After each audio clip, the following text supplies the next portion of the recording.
Hi everyone, my name is David. Thanks for joining me for this week's question and answer video, where I'm answering you guys' questions from last week's video.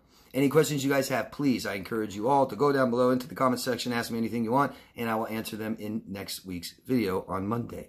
Thank you.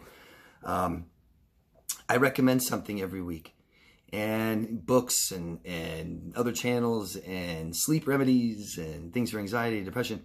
This week, I'm going to do something I've done one other time, and I'm going to allow you guys to recommend things. It worked out pretty well last time, and there's always things you guys have that I might not be aware of.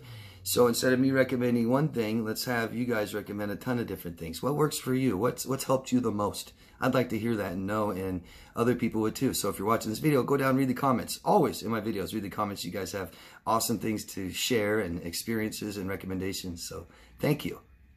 All right, so let's get into the questions. The first one is from Jennifer from the United Kingdom. Hello, Jennifer. Hi, David. Well done for continuing to help others at the 6-year mark. I do hope you carry on with what you're good at. It's helping me tremendously. I'm even speaking better. Before it was proper gangsta F this and that. I'd love to hear that. Gangsta F. It's self-expression. I've learned a lot, and to you, I'm grateful. Chatting after is like being in a room with everyone on here. And learning dynamics too. It all helps. Thank you, Jennifer, very much for telling me. And thanks for supporting this. This is nothing without you guys. 6-year mark. It's amazing. Thank you so much of you. But it won't be anything without you guys. You guys getting involved and asking questions and stuff like that. So thank you. Thank you, Jennifer. Okay, next is from Emma in Sweden. Hi, Emma. About writing a letter to them or to ourselves, it really works and made a huge difference to me. I cried like a baby when I read it out loud for myself and never send it. But after it felt so much better. It helped me forgive both him and myself. So I really recommend it to you all. Awesome. Thanks for saying that. Thanks for sharing that, Emma. It really does. These relationships and our childhood, I'm sure. That's why we're in these relationships. We really lose a sense of ourselves, don't fully develop ourselves, things like this. So this inner dialogue and communicating with ourselves really helps self-awareness. And it can be very emotional if we haven't done that, if we haven't had really good self-awareness and communication with ourselves, giving ourselves what we need and want, listening to ourselves and forgiving ourselves, things like this. So it's beautiful. It can become very emotional. So that's great. I recommend talking to yourself in the mirror. That was one of the most powerful things I've ever done. Telling yourself how sorry you are for how everybody ever treated you, things like this, and forgiving yourself and stuff like this. Pretty powerful. Thank you, Emma. Diana from Denmark. Hi, Diana. Thank you for answering my questions. I really appreciate your videos and agree with you that we need to put ourselves first. And here's your question. Can a stalker stop stalking or lose interest? What would happen to a narcissist if they couldn't get any form of supply from anyone? Is there a reason why an aging narcissist gets worse besides losing things like looks, status, and so on? 3 questions. Can a stalker stop? Sure. Yeah, of course. Once they're a stalker, doesn't mean that they will do that for the rest of their life or to one person. Stalking people is obsession, okay? And the more that we obsess on things means the less social life we have. You take somebody that doesn't have any relationships, doesn't talk to anybody, doesn't know anybody, they will begin to obsess on things and obsess on people, places, all kinds of things. And unfortunately, people will obsess on others. And I've had people do it to me, and it can go on for years. It still is. I have someone on YouTube that is obsessed with me for, my God, over 4 years now, 50-something videos. So it's about their own life, their own personal life. It's really important to be aware and mindful of what we may be doing too. We don't interact and answer the phone and reply and argue with them and defend ourselves, stuff like that. Really important. What would happen to a narcissist if they never got any form of supply from anyone? Narcissist, in supply means needs, attention, admiration. I think that's what they want. That's what they're looking for. And into your next question, what happens to an aging narcissist besides just their looks and status fade, things like this? Well, personality disorders we have these terms because people that have them can't have relationships. They can't have functional relationships. Most important thing in our life. So our needs, not wants, not likes, not feels good. Our needs are emotional. That's what we really care about the most. And we can only have these met with relationships with others. Okay? And if we don't have relationships with others, we are severely depressed. Okay? And they're no different. They can't have functional relationships, so they're depressed. They don't get any supply from anyone, means they don't have any relationships with anyone. So depression. Okay? And, you know, if we feel really bad today, if I do something that makes me feel really bad, whatever it is, I can help that and fix that right now and recover really fast. If I prolong that and let it go for 5, 10, 20 years, it causes damage that needs to be repaired, and it takes some time. So biggest form of stress are relationships. Biggest form of depression, relationships, because they're the most important. Does that make sense? And so if they're not getting what they need, they're sick. So I use physical needs as an analogy, right? If you don't get your physical needs, how healthy are you? You're sick. Well, guess what? Emotional are more important. So it affects us even more. We don't care about our physical needs if we don't have our emotional needs met. They aren't as important. So severe depression. Emily from South Africa. Thank God for Emily. She's asked me several questions on here. I wouldn't have very many without her. Hi, Emily. Thank you. It probably sounds weird, but I see myself in the characters of movies.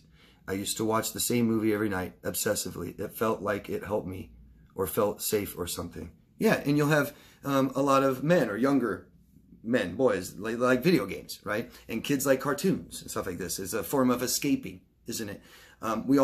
Children mirror others to begin to form our own personality. I wrote, we mirror people as children, and it helps us form who we want to be, and getting lost in fiction helps cope with our reality. Okay? It can be a healthy form of escaping, right? I mean, life is stressful, guys, and it's not easy for anybody. I don't judge people for going and having a drink after a busy day at work, you know. Marijuana is becoming more accepted and widely used. I don't judge people for using marijuana because life is stressful, right? I remember somebody had such a stressful life, and they were taking the oils, marijuana oils, but not the psychoactive part. And their body was feeling better. They're so depressed, so unhappy. And I'm like, why don't you take the psychoactive part? I don't judge people. Life is tough. It is. Life's hard.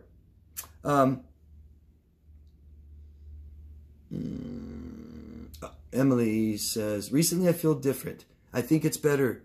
I think it's a better different. I am responsible for my own happiness. That's a bit scary, but also exciting. A narcissistic relationship is like a drug, so perhaps that is why I can't stop watching YouTube videos on weekends. Yeah, we tend to replace addictions, and it's good. We need to replace addictions. I'm going to take something out of my life that was the most important, addictions, and these can be relationships. We need to replace our loss. I just recommend doing it with something healthy. I want to replace that time and get more into painting and drawing and writing stories. My mind gets really busy at night. Why does it happen then? Because we slow down. We slow down. We have the time to reflect, right? You can take somebody who's a workaholic and works 12 hours a day and takes care of their family and barely gets to bed in time to have enough sleep. And then they might do this for 6 months, 6 years, and finally take their first vacation and finally be able to stop doing, and start feeling and start reflecting on their lives. And we do that at night when things slow down. I think I value emotional stability. I hope so. Everyone has been inconsistent and confusing, so it would be nice if I can have friends that are stable.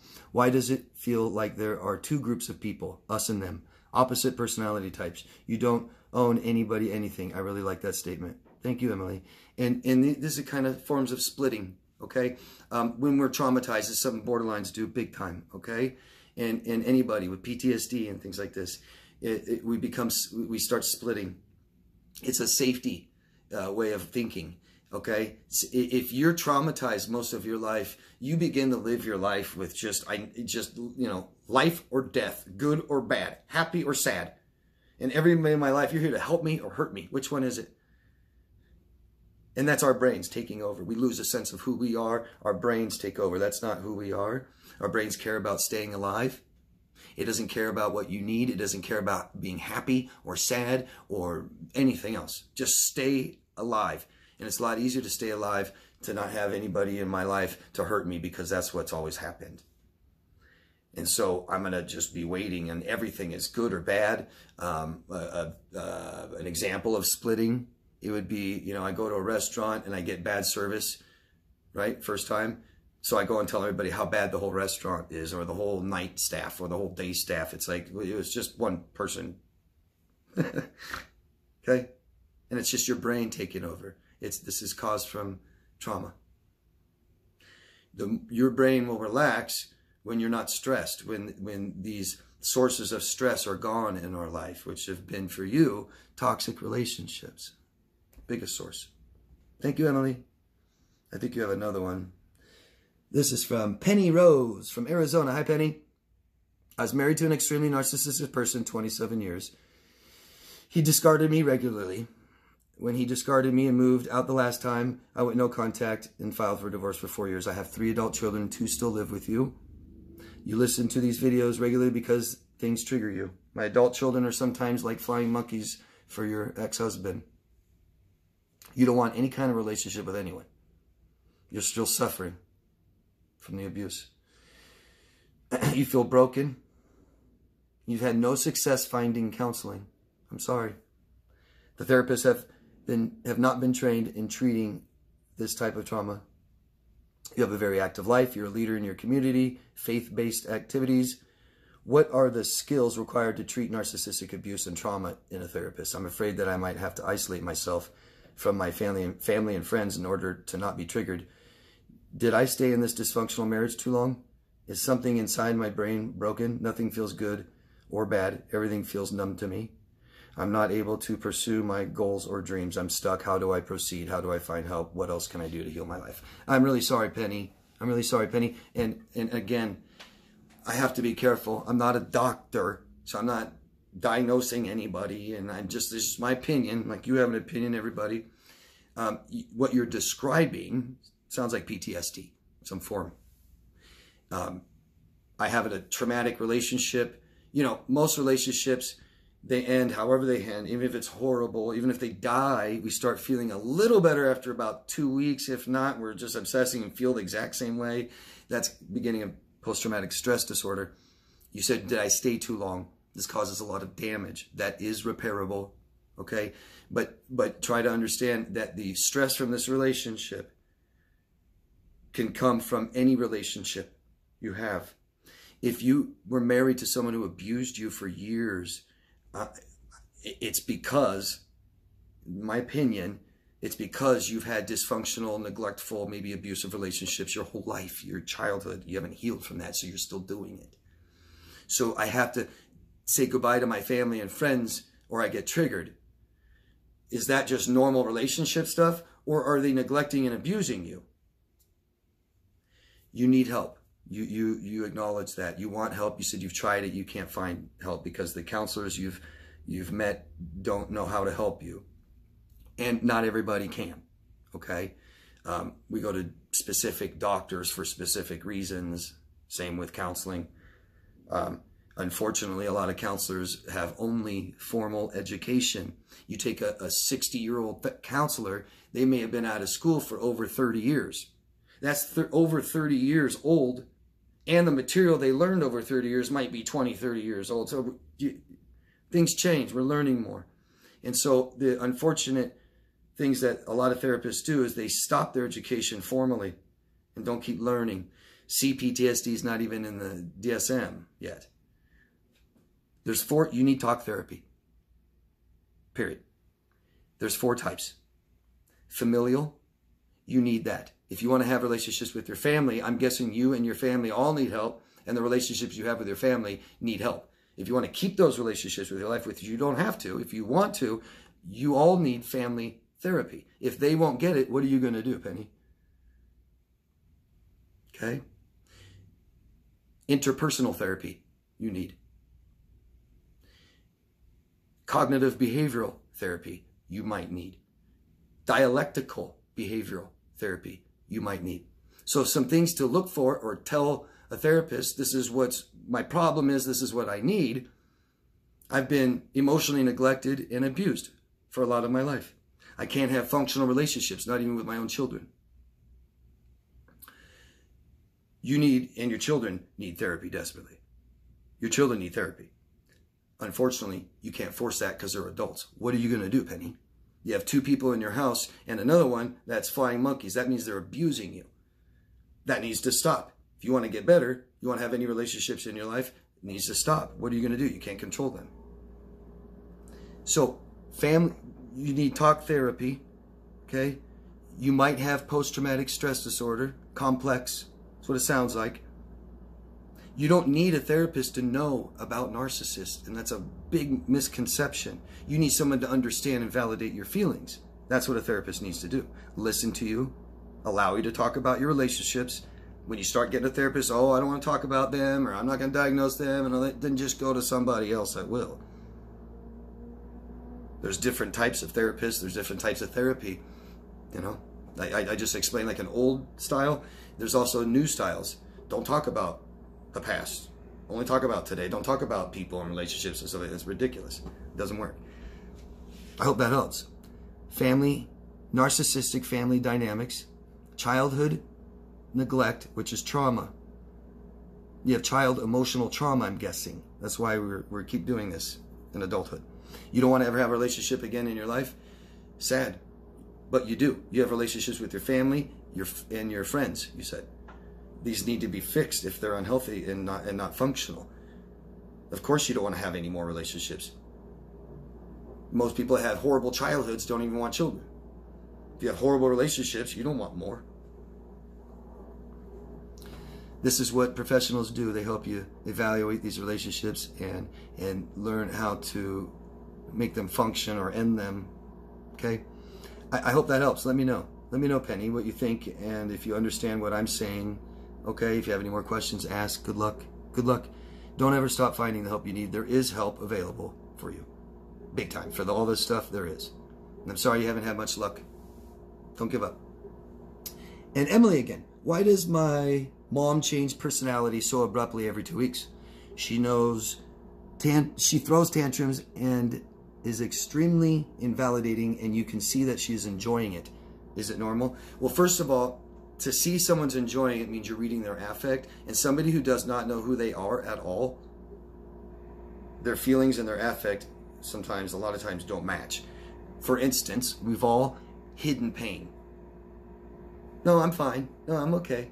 No, I'm absolutely miserable inside. So is it a fair assumption that people say, David's happy? You don't really know that. I smile, doesn't mean I'm happy. You know, can you go on Facebook and look at every single person's profile and say happy, sad, miserable, anxious, depressed? No, you're going to say happy, happy, happy, happy, happy, happy. Everybody is happy. And that's why I don't look. Because when everyone's happy and you're not, woo! So you don't know your mom's really happy or enjoying anything.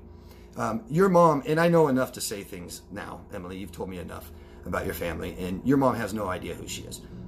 She has an emotionally unstable sense of her own self. She doesn't know. So it's unstable. So I'm not myself today. I'm not my, you know, you hear people say, oh God, I can't believe I did that. That wasn't me. I wasn't myself. And you hear people do this during some of the most worst, stressful times of their life, when they're drunk, right? Your mom is totally stressed, doesn't get what, here's your mom, here's who your mom is, her needs, her emotional needs. I know she doesn't get them met in her relationships at all. She doesn't get what she wants. She might do some of the things and say that's what she wants, but she doesn't really know. She doesn't know how she feels. She'll tell you, oh, I'm happy, and she's totally miserable inside. I know she is. What she values. What does she value? Does she know? Does she value respect? She's not very respectful. She lets people disrespect her. Does she value honesty? She doesn't tell the truth, has no integrity. She doesn't know who she is. Don't be around people that are unstable. Just don't. Because they're impulsive, and they will do things they regret and say, I didn't do it. You made me do it. Consistent is stability. And we wait and watch for consistency. Not just someone who tells you who they are. Not somebody that just smiles. Not somebody that just makes a donation. That doesn't mean they're a good person. No. I've known them for 5 years. They've been so good all the time, so consistent, never disrespectful, never always tell the truth. Okay? Emma again from Sweden. Hi, Emma. I saw a video about narcissists. Wanted to ask you how you think about this. How should we think and act to our new partner when we have a toxic ex that we have children with? As you know, so Emma has had a toxic relationship with an ex.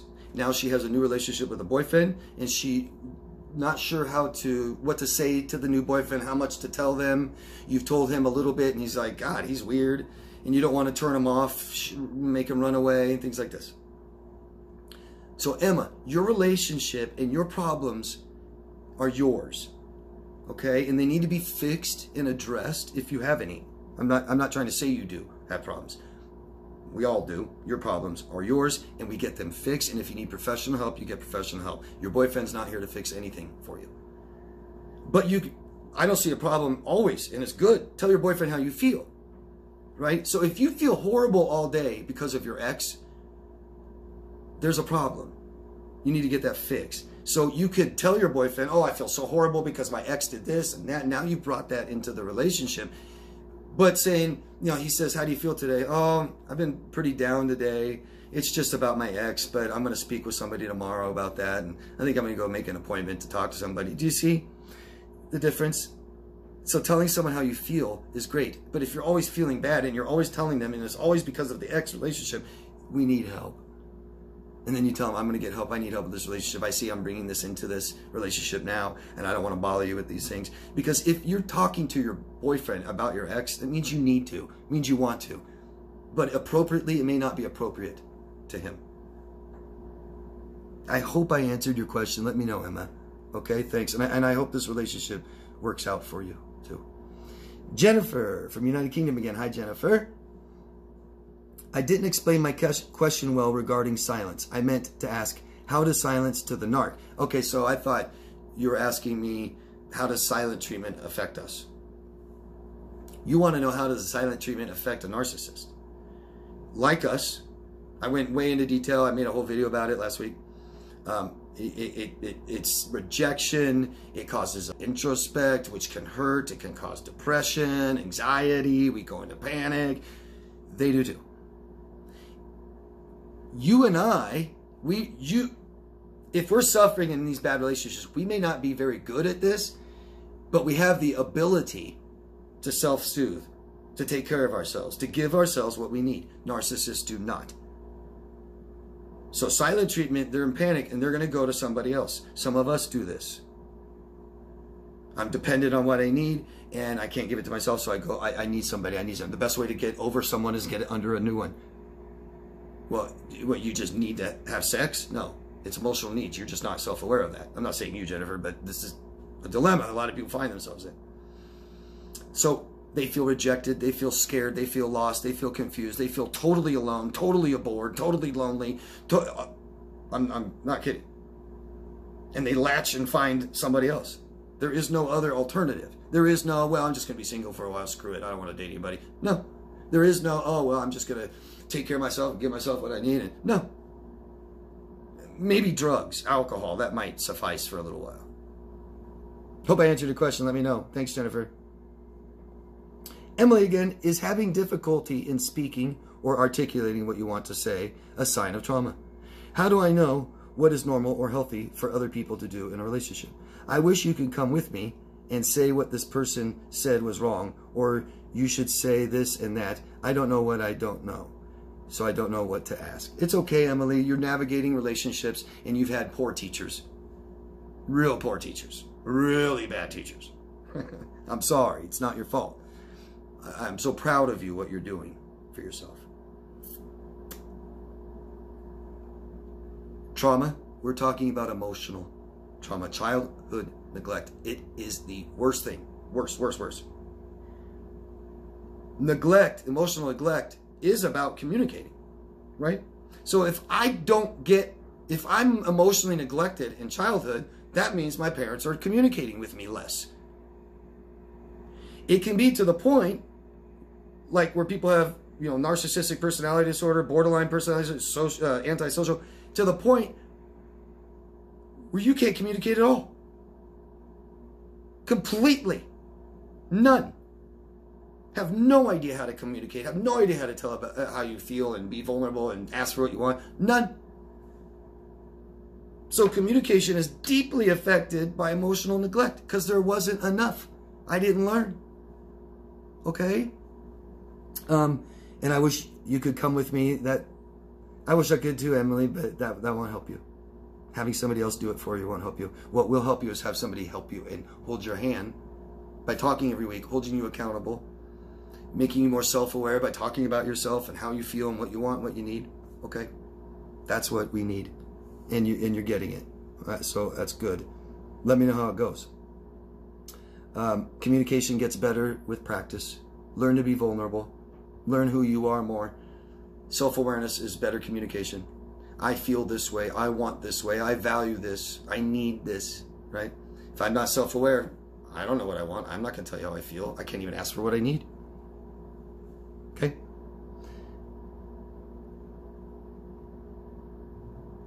Willa just being Willa. Willa is one of the biggest supporters of this channel. You've been with me forever. Hi, Willa. She's just saying hi, and she made a new video with her dog, Charlie, Chihuahua. Charlie is just precious. I really do love him. Oh my God, I wish I could just hold him and play with him. And my Chihuahua, Danny, is more similar to Charlie. She hates the dogs all in their face and all over. She just gets, she would just love Charlie. I wish they could get together, but we're so far away. But it would be nice if you guys could support Willa. If you're interested, go check out her channel. Channel's called Willa Just Being Willa. She's down there in the comment section. You can just hit her picture, go to her channel if you want to see Charlie.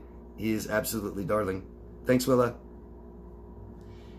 And Emily asks again, or Emily has another question. What time is the best to go to sleep and get up? I've begun to drink magnesium pills. Good. People take magnesium. So we are not nocturnal, and that's why graveyard is just absolutely horrible for us. I don't care who's out there saying, oh no, I like it better, it works for me, I'm really good. No, you're not. You're not nocturnal, you're a human being. So we need to sleep at night. And look at it as we live by the sun going down and coming up. And so as the sun goes down, we turn the lights off, we slow down and stuff like this. So the time isn't too important as far as that goes, because we're not going to sleep 12 hours, right? So we get some nighttime or morning time to be up. And what's really important is how much sleep do you need? We need 8. And if we, if we're, life's good and no stress and I'm fine on 7, great. If I'm stressed, 9. So give yourself 9 hours sleep. If I wake up often, then I need more time, right? If you need 8 hours sleep and you go to bed at 11, you got to get up at 7, that's 8 hours. But you wake up 3-4 times for 20 minutes, an hour. Oh no, now we don't have enough sleep. And we know that the second we wake up, and I'm stressing, I'm watching the clock. And so give yourself enough time to sleep. That's what's important, okay? It doesn't really matter. You don't have to go to bed at 8 or 9 or 10, but you have to get enough sleep. And if you wake up in the middle of the night, like I still do, I used to wake up every 2 hours. Then I started finally sleeping about 4 or 5 hours. Now I can sleep 6-7 hours. And I just go to the bathroom or something, drink some water, go back to sleep. So that's what it's about, Emily, okay? And that's it. That's all the questions. Thank you, guys, very much. Great questions always. And go down below and read people's comments and their experiences and their suggestions. I want you guys to suggest something. Everybody, can you suggest something for everybody else? Okay, what works for you? A supplement, an exercise. Okay, thank you, guys. Love yourself first. I'll see you next week. Bye.